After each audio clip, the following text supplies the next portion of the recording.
Se ti sei mai chiesto chi sia stato il più grande clown di tutti i tempi, oggi ti racconto chi è. Allora, tuffati nel mio mondo.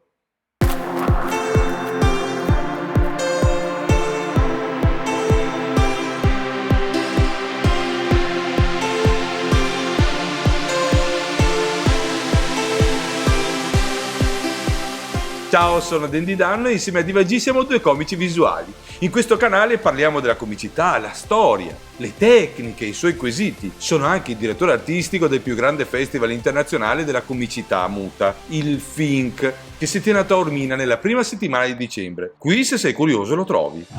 Oggi ti parlo del clown più leggendario del mondo, dove tutti i più grandi ti diranno «Sì, è lui il più grande». Ti parlo di Grock. Abbiamo parlato di leggende e anche leggende viventi, ma questo è per tutti il papà dei clown, della clownerie. Un tempo l'intrattenitore più pagato del mondo, acclamato in tutto il mondo come il re e l'imperatore dei clown. Grock si è esibito principalmente nei circhi europei, nei teatri più famosi, ma qui merita un appunto perché si è esibito anche in alcune date del vaudeville americano, tra cui in particolare il Palace, il palazzo. Ha girato tutti i continenti, quanto era famoso, e ti ricordo che erano circa gli anni 30, non c'erano le tecnologie di oggi. Nato in Svizzera il 10 gennaio del 1880, Charles Adrien Wethack gli fu insegnato a suonare ed apprezzare la musica del padre l'orologiaio. Grock alla fine avrebbe imparato a padroneggiare 14 strumenti e avrebbe fatto della sua musicalità la fonte dei suoi numeri.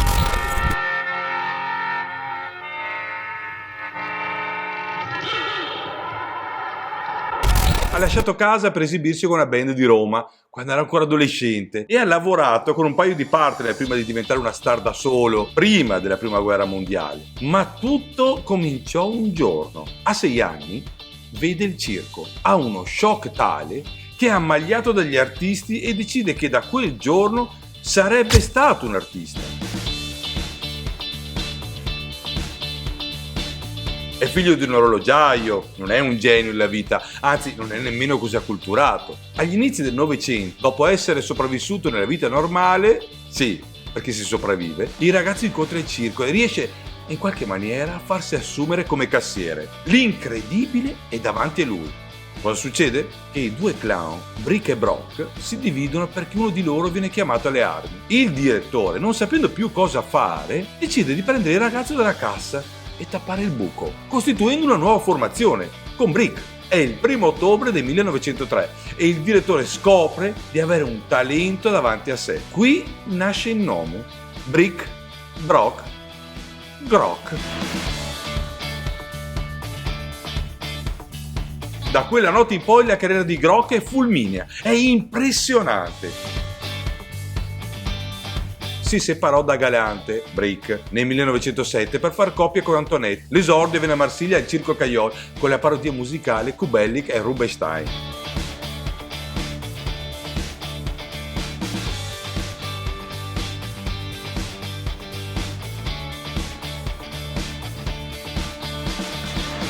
Nel 13, separatosi da Antoinette, si esibiva a Londra, in Russia, a New York e infine nel 19 a Parigi, dove il suo numero, di mezz'oretta, ebbe un grandissimo successo. Da allora portò trionfalmente in tutto il mondo il suo numero, arricchito di trovate fino a raggiungere la lunghezza di più di un'ora. Fu proprio in quell'anno, nel 19, che venne incoronato all'Olimpia come il re dei clown. Lui ha 39 anni e il premio è come dire l'Oscar dei clown.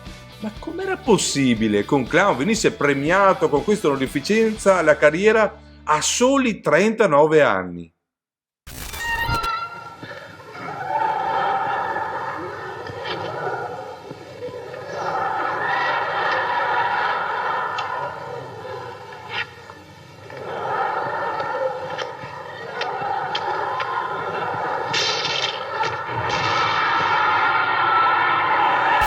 Pensati che sapeva parlare 8 lingue, sapeva comporre e scrivere musica, suonava 14 strumenti, ma in questo mio mondo, senza parole, della comicità muta, lui invece è stato il primo clown a portare la parola in scena. Era poliglotta.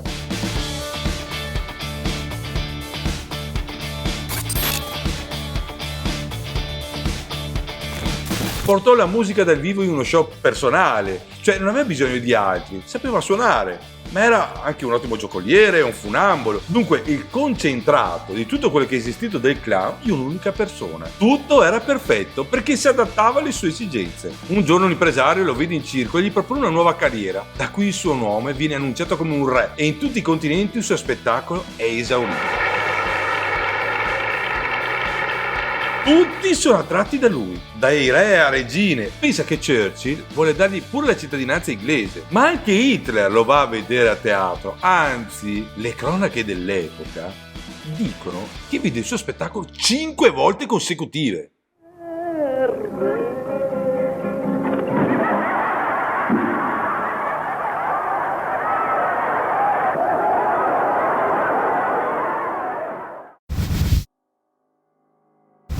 Come ti ho già accennato, la sua comicità è un turbinio di gag. Erano intervellate dalle sue espressioni in qualsiasi lingua.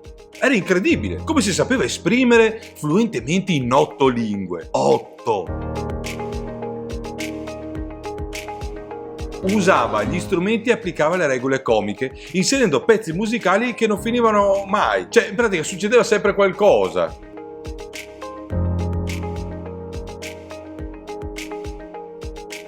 Considerato il più grande clown della nostra epoca, la sua arte risiedeva soprattutto nella ricchissima gamma di espressioni facciali, che accompagnava con una serie di mosse corporee di trovate del suo numero. Era diretto, semplice, ma incisivo. È nella semplicità che la gente ride. Grock si ritirò nel 1954, ma prima non si fece mancare di certo il cinema. Fece 3 film, sempre su di lui.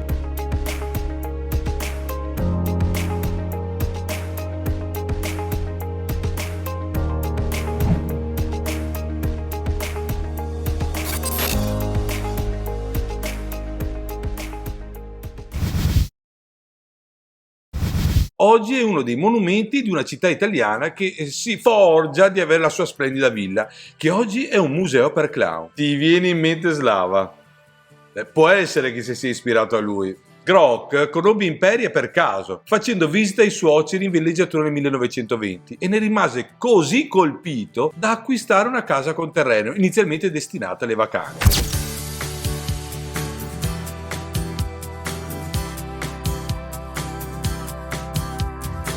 Proprio in quel luogo viene costruita la villa, che ora oggi domina la collina di Oneglia e che divenne residenza stabile del clown fino al 1959. Fu in quell'anno che Grock si spense. Già superando il cancello d'ingresso si capisce di essere entrati in un mondo diverso. Il parco riflette il patrimonio vegetale tipico dei giardini storici della Riviera, ma i camminamenti, le colonne, gli archi e le decorazioni uniche, le fontane e il laghetto con il ponticello costituiscono il completamento di una scenografia suggestiva e anche fiabesca. Entrando poi nella villa qualcuno potrebbe anche provare un senso di delusione. Le stanze sono prive degli arredi originari e sono state trasformate in un circo.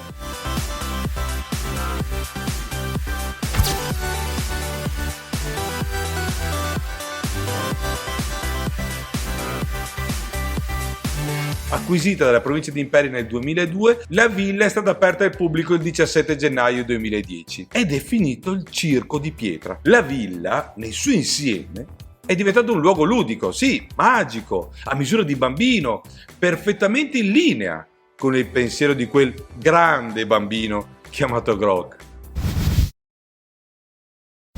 Grock è stato colui che ha fatto parlare il clown, che prima era solo muto, sghignazzava o faceva versi. Insomma, è stato un precursore di tante tecniche, come quella dell'orchestrazione, ma ha studiato per essere così bravo e il suo talento lo ha messo ad un'altezza tale che è diventato il re. Oggi hai conosciuto il clown più grande di tutti i tempi, quello che è diventato leggenda trasformando il suo personaggio in divo. Grazie Grock, il tuo stile e la tua semplicità insegna ancora oggi ad ogni comico appassionato cosa sia ridere di pancia. Onore al re, all'imperatore dei clown.